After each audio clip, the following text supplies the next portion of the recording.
Hi, this is so important, and I feel it got lost in an election 2025 frenzy, and it really was the main focus for Canadians.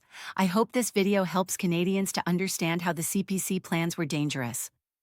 I also like to point out that Poilievre has a track record of lying and spreading misinformation. So let's get into it.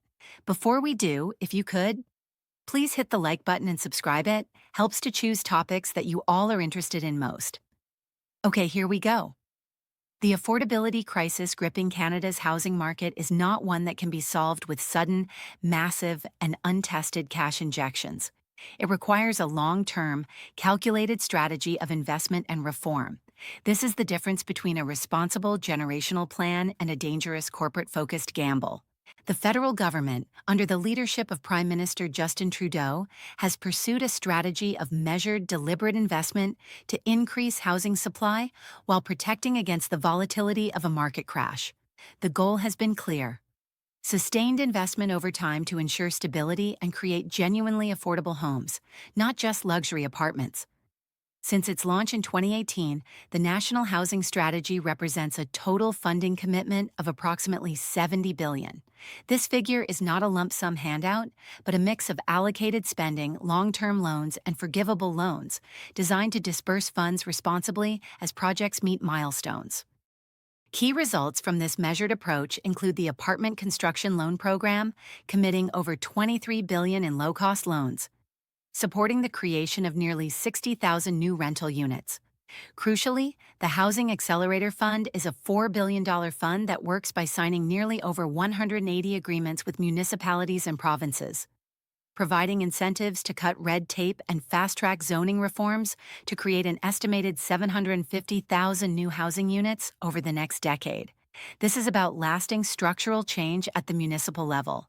The core of the Liberal strategy is that housing is long-term infrastructure. These calculated investments protect the overall housing market from the shockwaves that large, immediate cash infusions can create, which would primarily benefit speculators and large corporations. I would like to point out at this time that provinces with ties to the IDU, such as Alberta, Saskatchewan, and Ontario, did not take the programs of Trudeau's, so they really have not seen the benefits like other provinces have seen. Although it is good to note that Trudeau did circumvent those provincial governments by making deals with municipalities.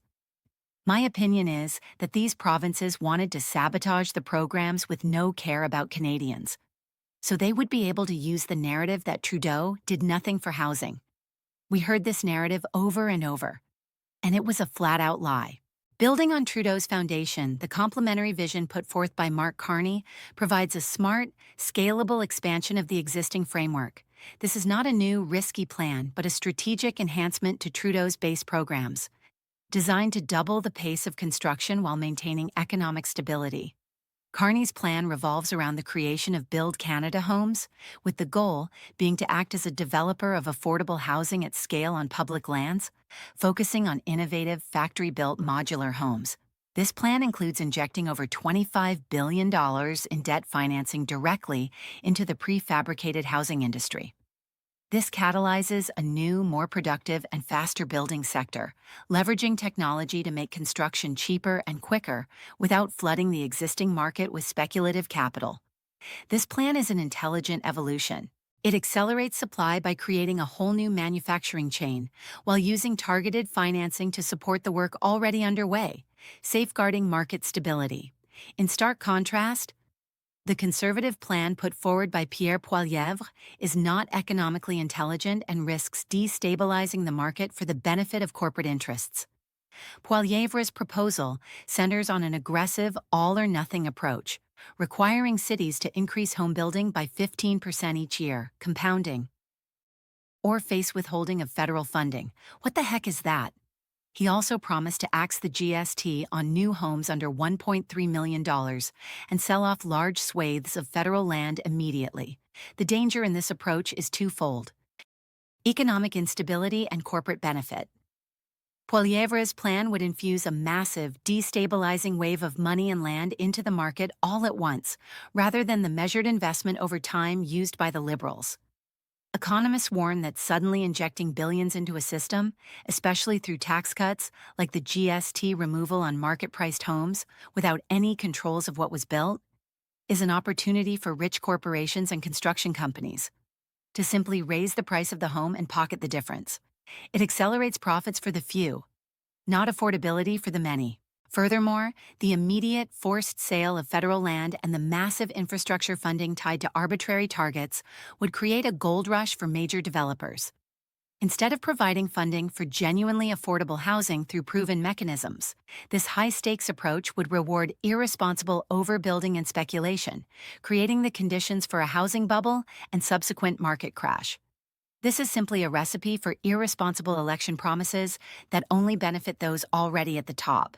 The choice in the 2025 election was between a well-thought-out, measured plan and an economically reckless gamble. The Liberal and Carney plans prioritize a responsible, strategic, and sustained investment to fix structural issues while protecting the market's stability. Their approach involves targeted loans and incentives that ensure money is spent over time to create genuine affordability. The conservative plan, however, relies on throwing billions at high-risk targets and with tax cuts that would overwhelmingly benefit large construction corporations and real estate speculators. Whenever the next election is, remember this. The big takeaway is that the massive sudden infusion, which is the IDU CPC plan and always will be, is precisely the kind of move that could lead to an overheated market, a crash, and a deep loss of home value for millions of Canadian families. Next election, keep this in mind.